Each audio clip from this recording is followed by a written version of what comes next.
This is my storytelling series. I wanted to do something that didn't necessarily have to do with dating or relationships.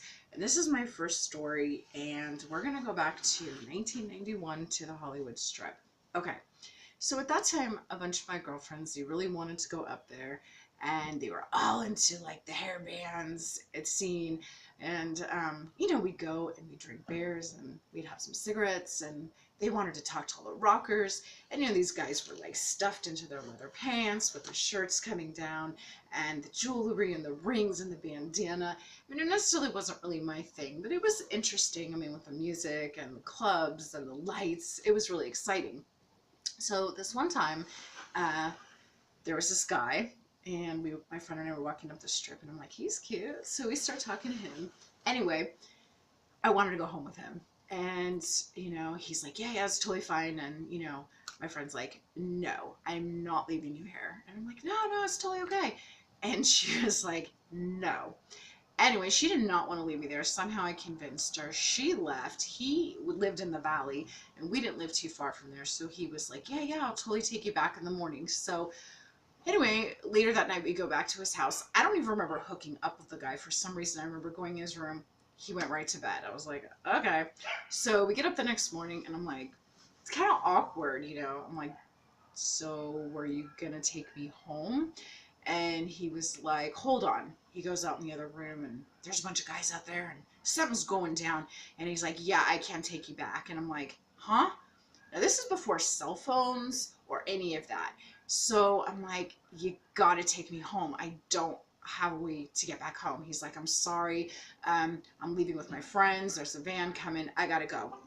And I'm like, no, you have to take me home. You have to take me home. And he's like, I'm sorry, I can't.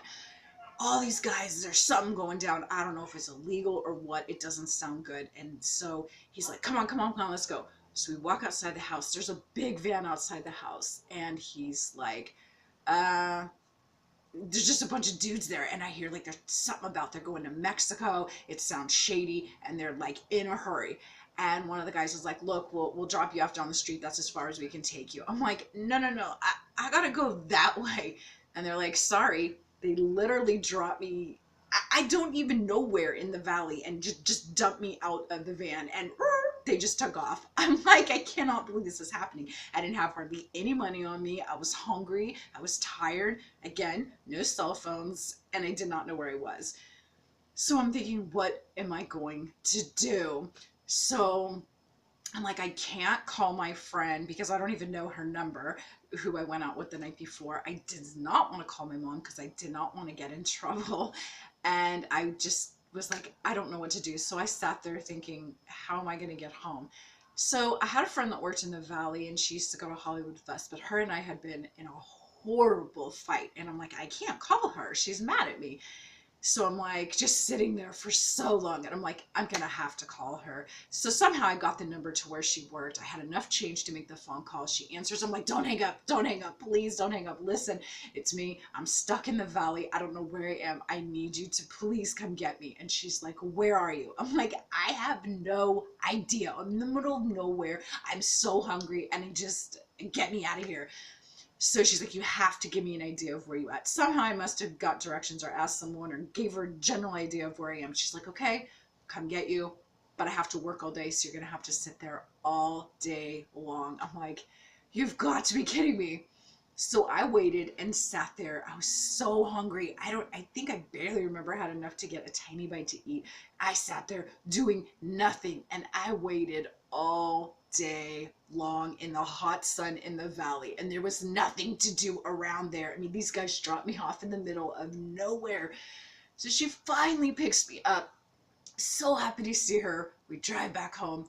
I ended up telling my friend the night before what had happened, and she's just like, I think she was like, I didn't want to leave you there, like, why didn't you call me?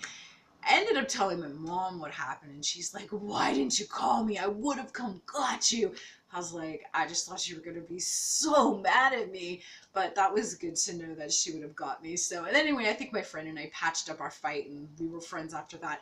But, oh man, that was crazy. So that was like one of my weirdest things that ever happened in Hollywood. And the guy didn't, I mean, we didn't even hook up, so it was super weird. But the moral of the story is never get in a van with four weird guys that tell you they're going to Mexico. I mean, I'm lucky I didn't end up going to Mexico with them, and they were like, sorry, well, you gotta come with us. So I mean, I really got lucky being left in the valley. But yeah, don't get in the van with guys you don't know, and don't go home with weird guys you don't know.